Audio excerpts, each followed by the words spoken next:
What if one day, while walking down a quiet country lane in a peaceful village, you suddenly saw two children standing in a field, children whose skins shimmered with a strange green glow. They spoke a language no one could understand, refused every kind of food, and would only eat raw green beans. Wouldn't you feel like you had just stumbled into the opening scene of a sci-fi story, or stepped through a doorway into another world? But here's the chilling part. This isn't fiction. This really happened in 12th century England in the village of Woolpit, Suffolk. This mystery is known as the Green Children of Woolpit. It was first recorded by two medieval chroniclers, Ralph of Coggeshall and William of Newburgh. Their accounts differ in details, but both agree on one thing. Two eerie, green-skinned siblings appeared out of nowhere. According to the records, it was an ordinary day. The farmers of Woolpit were busy harvesting their crops. A man named Richard Cann was carrying a bundle of oats back to the barn.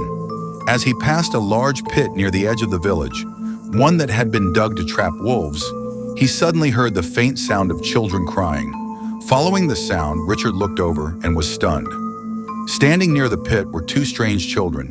One was a boy, the other a girl, no more than 7 or 8 years old. Their bodies were thin and frail, almost like dried leaves left too long in the sun. But what struck Richard most was their clothing. They weren't dressed in the rough wool or coarse linen that villagers usually wore. Instead, their clothes were made of a smooth, silky fabric, dyed a deep indigo, with strange embroidered patterns. These designs didn't look like the religious symbols found in church-stained glass, nor the crests and emblems worn by local nobles.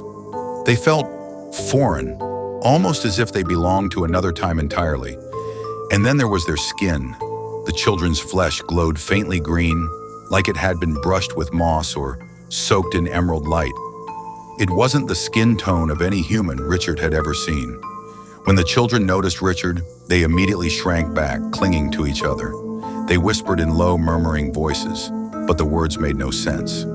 Richard listened closely, yet it wasn't English. It wasn't Anglo-Saxon, and it wasn't the Celtic tongue spoken in nearby Wales. It was something completely unfamiliar.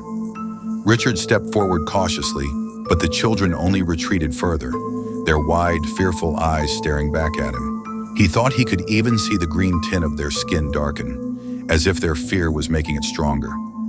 Realizing he might frighten them even more, Richard stopped, keeping his distance. After a moment, he decided he needed help. He dropped the bundle of oats from his shoulder and ran back to the village, shouting for others to come. Soon, a group of villagers gathered at the edge of the wolf pit, staring at the strange pair. Some whispered that the children were swamp fairies, warning the others to leave before a curse fell on them. An old man crouched down and drew the sign of the cross in the dirt, muttering prayers from the Bible to drive away evil spirits. Amid the confusion, the village priest, Father John Toke, arrived. Dressed in his black robes, a cross in his hand, he walked slowly toward the children. Speaking softly, he tried to reassure them, but they only clung tighter to each other, their language still incomprehensible. Yet the longer they sat surrounded by curious faces, the less afraid they seemed. The sobbing stopped. Their big eyes simply scanned the crowd, full of wonder and suspicion. Father Toke, convinced they were not demons but merely lost souls of unknown origin, asked the villagers to bring food and water. Someone offered bread, but the children frowned and shrank back. A cup of water was set before them, but they only touched it with their fingertips before pulling away. They seemed to reject everything: milk, berries, even a freshly roasted rabbit leg. Nothing tempted them. Just when no one knew what to do, someone noticed the two children staring intently at the green bean pods growing by the edge of the field. Quickly, a villager picked some fresh pods and placed them in front of the children. This time, their faces lit up with a hint of joy. They eagerly grabbed the pods, peeled them open one by one, and swallowed the raw beans straight down. At that moment, the crowd of villagers finally breathed a sigh of relief. At least these strange children were able to eat something. That meant in some way, they weren't completely different from humans. In the days that followed, the two children were temporarily placed in the priest's home. They refused every type of food offered by the villagers and survived only on fresh green beans. Curious villagers would take turns visiting the so-called green children. Some came out of fascination, others with a sense of awe. and a few even left fresh bean pods quietly at the priest's doorstep, almost as if making an offering to some mysterious deity. Before long, news of the green children spread beyond the village and eventually reached the ears of the Earl of Worcester. At first, the Earl wasn't sure whether to believe the rumors, but when he personally traveled to Woolpit with his knights and servants, he was stunned at the sight of the children's glowing green skin and their strange, otherworldly clothing.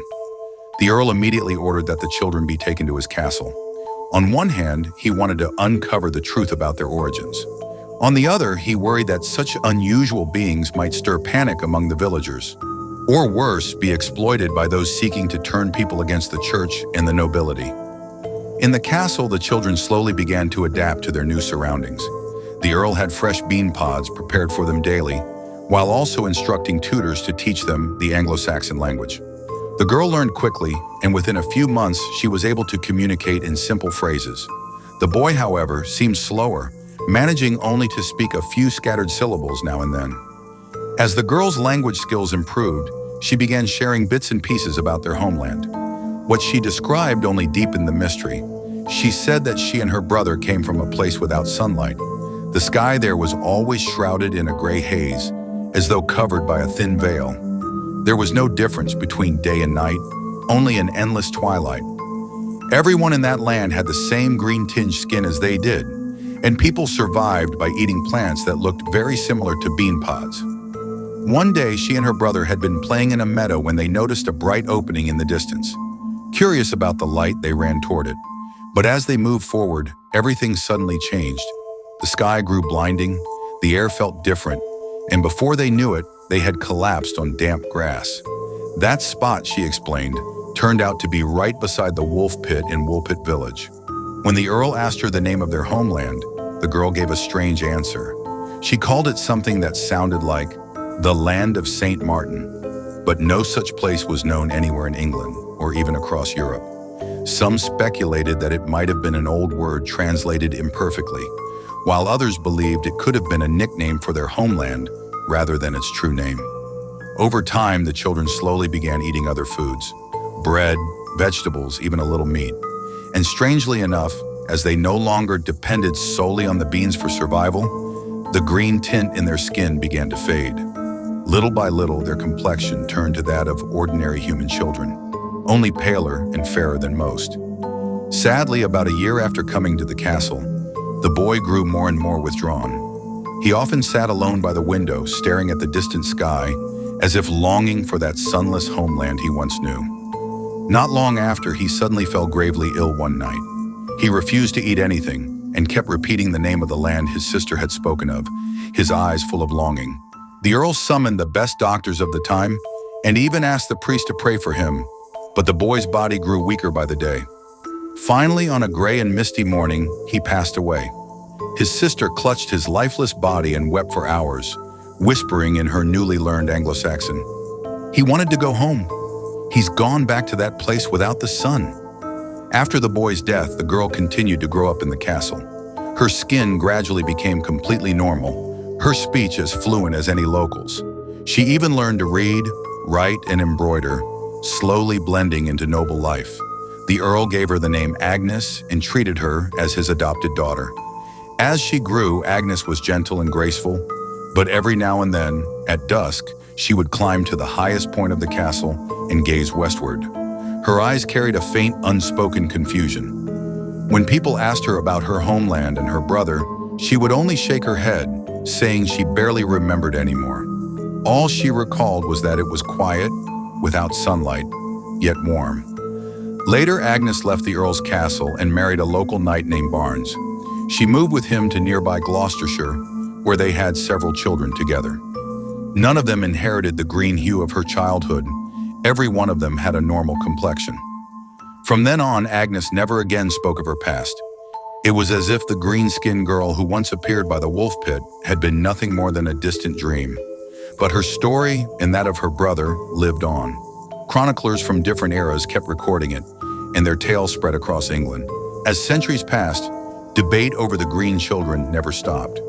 Some tried to explain it scientifically. They suggested the children might have suffered from a rare skin disease that gave their skin a greenish tint. Others believe they came from some isolated tribe where, after generations of eating a certain plant, pigments had built up in their bodies, staining their skin.